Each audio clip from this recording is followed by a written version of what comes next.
Awesome. Well, welcome back, ladies and gentlemen, to Global Energy Metals Channel, investment exposure to the electrified future. Joining us is the Chief Executive Officer, Mitchell Smith. Welcome back, sir. Hello, and thank you very much for having us back on. And always a pleasure to get you on, man. We got lots to break down. Last we spoke, we kind of went down your history a little bit, a brief introduction to the company, but I really want to dive down into your business model, how you guys are operating, first and foremost, with a multitude of operations in gold, silver, copper, cobalt, nickel, and more. Do you want to talk about your property exposure first? Because you guys have global access here. So just talk about that a little bit. Certainly, global presence is something that is very important for the company.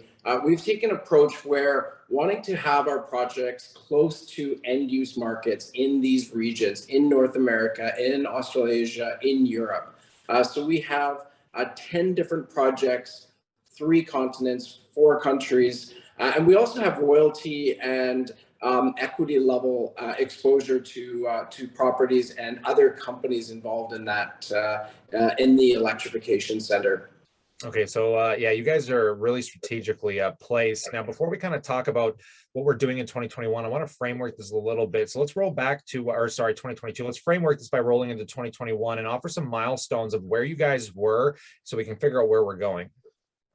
Yeah, so 2021 was really a foundational year for Global Energy Metals. We were able to meet on a number of milestones, make a number of acquisitions, collaborate and enter into strategic partnerships with a number of groups that are really enabling us to use 2022 as a platform for growth, for exploration, for development, and to be able to collaborate with those partners to see some of our non-core assets be developed through these partnerships while we're able to focus on our Nevada and US-based properties.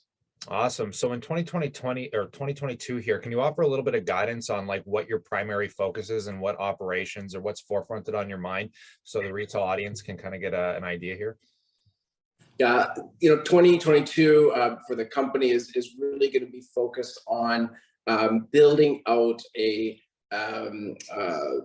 exploration initiatives at our Nevada-based projects. We have a number of programs that are underway now and that we have planned.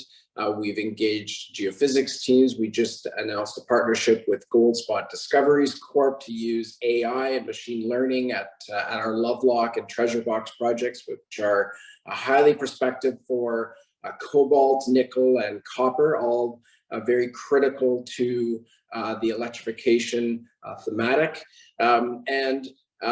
We have planned a drill program at our Treasure Box, which will be the first one done there in a number of years, and follow-up programs as we get results back from our Lovelock project. So a lot of things happening, a lot of initiatives underway, and I think it's going to be a very busy season for Global Energy Metals.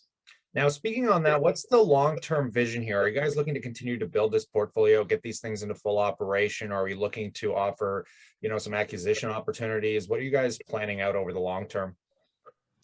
So Global Energy has taken this 3-pillar approach where we are looking to collaborate with peers. We're looking to advance and monetize projects, and also a 3rd pillar of exploration and development. So we're going to see a mix of all of this over the course of several months and years to come. The real focus being on building exposure to the battery value chain for our shareholders. We think this is a mega trend opportunity. It's one just in its infancy, and there's a lot of room to grow, and securing domestic regional supply of materials is very core to that.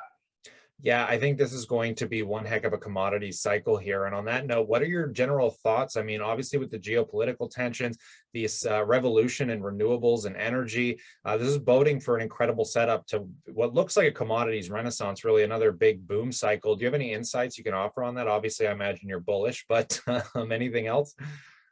Yeah, I think, given the circumstances of today and the situation, a lot of geopolitical concerns, there's a real robust push for these commodities and securing safe, reliable supply of these metals that are used in the battery supply chain is very much core to that. There's trillions of dollars being spent by governments across the world to secure these critical metals. And there is only so many places in the world that you can find them and extract them in ESG format. So, I think there's a lot of push to be able to build out this supply chain, and Global Energy Metals is very well positioned to benefit from that.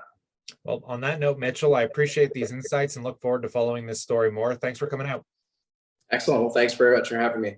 And on that note, folks, I pass the question off to you in this fascinating story. Let me know what you think in that comment section below. Would love to hear about it. Consider subscribing as that news comes down the wire. We'll be updating you here, but stay cool, stay awesome. And as always, I look forward to catching you in the next one.